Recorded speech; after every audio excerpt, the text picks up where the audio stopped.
With the sudden popularity of Pinterest, it makes a lot of sense to watermark all of your images that you place online. I use Light Image Resizer. It's a fabulous, inexpensive little program that will resize your images and watermark them, and it gives you a lot of different options for how you want the watermark to look. You can get a free demo at obviousidea.com, and it's fully functional, but I encourage you to buy the actual professional copy of it. It's only $20, and it supports the people that make software. Okay, let's get going. When you first open up Image Resizer, you see the screen that allows you to add your images. Click on the Files button, and you can browse around to find the folder with the images you'd like to add. Here I have a folder full of images, and I will add them all.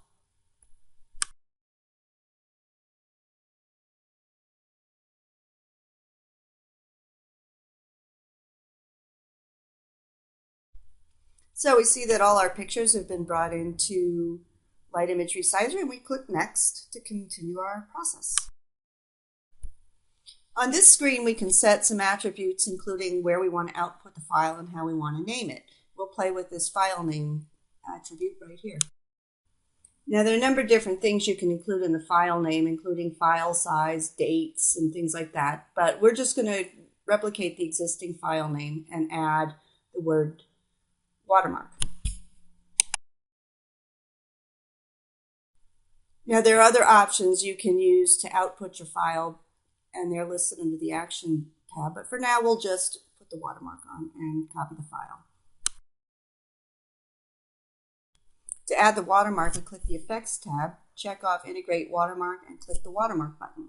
We could add an image file, but we'll just add text. Add in whatever text you'd like to add for your copyright. Now let's take a look and see what it looks like by hitting the Preview button. The watermark's been added, but it looks pretty awful, so we'll have to play with it. First, let's take it out of the center and put it on the bottom where it doesn't obscure as much of the image. Next, let's change the color of the font so it's not yellow. White would be much better. We can add some fancy effects like a shadow and an outline, and we can choose their colors too.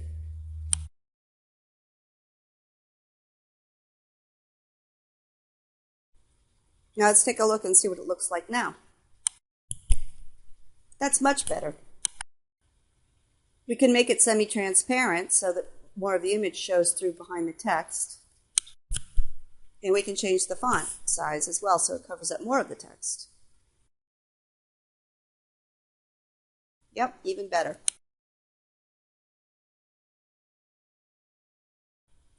Finally, a little more fine-tuning of the placement by moving it up a little further from the bottom.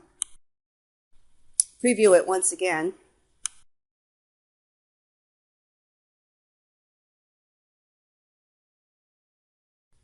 Finally, we're happy. Choose Process to start converting the images.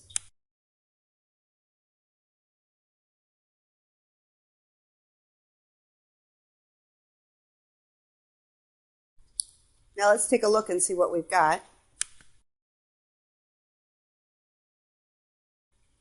The font on this larger original is so small it's not really going to work, so we'll have to make a note to go back and reprocess that later using a larger font and positioning it so that it works as a watermark.